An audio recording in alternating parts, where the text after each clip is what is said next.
Who do we have to blame for the fact that Obama is going to get approval of this Iran deal, even though only about a third of the Senate will support it? The guy's Senator Bob Corker of Tennessee, a Republican who is chairman of the Senate Foreign Affairs Committee. When the Iran deal was first being negotiated and nearing signature, the issue came up, can Obama get a two-thirds majority in the Senate to ratify it as the Constitution requires? And the answer was, of course not. The Republicans would all vote against it, and some of the Democrats would vote against it. No way he was going to get two-thirds.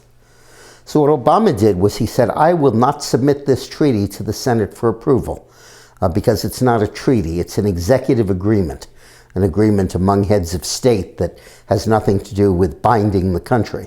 And therefore, I'm not going to submit it to the Senate. Blatantly unconstitutional, but he just said that that's what he was going to do. And Corker went into this negotiation that reminds me of the bridge over the River Kwai, where he went into a negotiation with Obama and ultimately ended up espousing Obama's point of view and giving him much more than he asked for.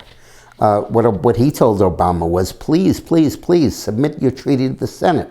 And Obama said, no, it'll get rejected. And he said, well, let's make it that it's just a regular bill and we can defeat it.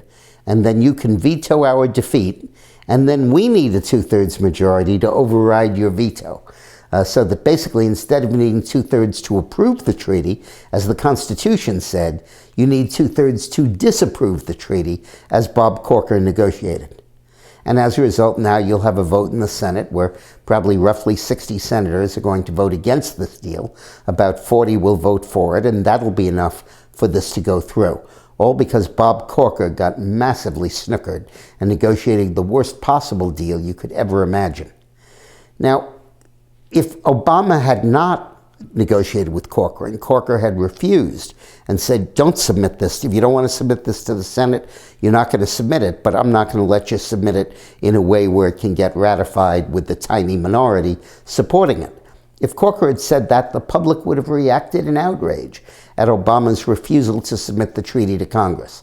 The polling showed that even though by 2-to-1 people opposed the deal, by 5 or 6-to-1, they felt that he had to submit it to Congress. And if he had not, it would have lost all its legitimacy with the American people, would have become a huge campaign issue, and would have been very easy for the next president to rescind because it had never been approved by Congress. Instead, Corker folded and went along with the worst deal a Republican senator ever has. And I don't know enough about Corker to know what his motivations were. I can't assume that they were not benign, but it's hard to imagine anyone being that stupid.